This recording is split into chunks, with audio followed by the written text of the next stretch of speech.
Shalom, kami dari kelompok 9 akan mempresentasikan hasil materi kami yaitu tentang Kristus dan kebudayaan dalam paradoks. Kristus dan kebudayaan lebih terfokus pada relasi antara Kristus dan kebudayaan manusia sebagaimana yang disajikan oleh kitab suci.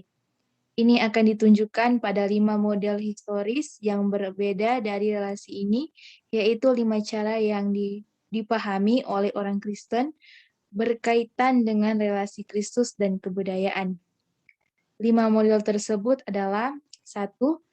Kristus melawan kebudayaan, 2. Kristus dari kebudayaan, 3. Kristus di atas kebudayaan, 4. Kristus dan kebudayaan dalam paradoks, dan 5 Kristus transformator kebudayaan. Tetapi di sini kita hanya membahas Kristus dan kebudayaan dalam paradoks. Apa itu paradoks? Paradoks adalah pernyataan yang seolah-olah bertentangan atau berlawanan dengan pendapat umum atau kebenaran, tetapi kenyataannya mengandung kebenaran. Setiap pandangan mengakui kepentingan dari relasi Kristus dan kebudayaan. Pandangan pertama mengakui realitas peperangan rohani. Pandangan kedua menyadari bahwa ada yang baik dan dalam kebudayaan.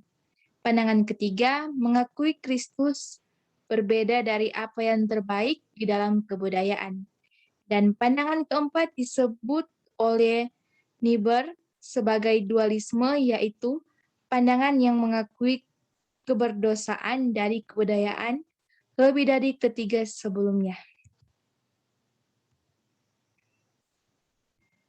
Inti dari pandangan ini adalah bahwa sebagaimana Ginfeld katakan, Allah menjalankan kedaulatan ganda. Ia memiliki 2 kerajaan. Ia memerintah dengan satu cara di gereja dan dengan cara lain di dunia secara umum.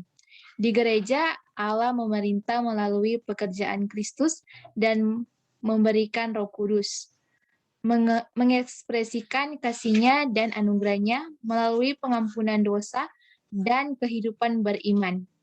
Di dunia secara umum, Allah menyatakan otoritas-Nya dan kontrol providensialnya melalui hukum Allah. Demikian juga Allah memerintah bangsa-bangsa, bahkan mereka yang tidak mengakuinya, menjadikan umat manusia sebagai makhluk sosial, dengan kebutuhan akan pemerintah dan kebudayaan untuk menahan kecenderungan dosa yang menahan kecenderungan dan merusak diri dari dan untuk memampukan umat manusia bertahan hidup. Dan selanjutnya akan dibacakan oleh Maya Semangkut.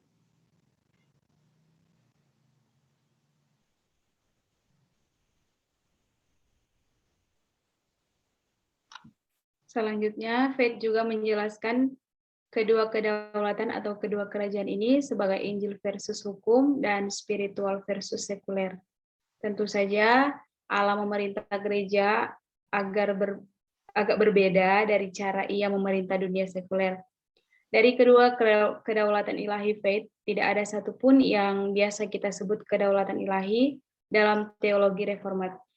Dalam teologi reformat, kedaulatan Allah adalah komprehensif atas segala sesuatu. Segala sesuatu terjadi seturut dengan kehendak-Nya.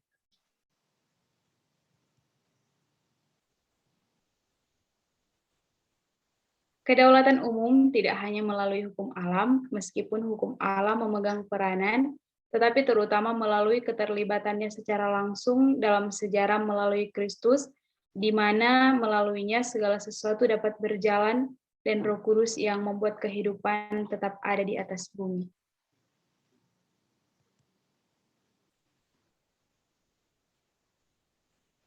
Meskipun orang Kristen dapat terlihat dalam kebudayaan umum, ia tidak boleh mengkristenisasikan atau menjadikan kebudayaan Kristen. Tidak ada kebudayaan Kristen, hanya ada kebudayaan sekuler dan gereja Kristen. Masyarakat sekuler diperintah oleh prinsip keadilan dan oleh karena itu dengan pedang. Gereja diperintah bukan oleh pedang, tetapi oleh firman Allah dan Roh Allah. Demikian presentasi kelompok kami. Terima kasih dan Tuhan Yesus memberkati.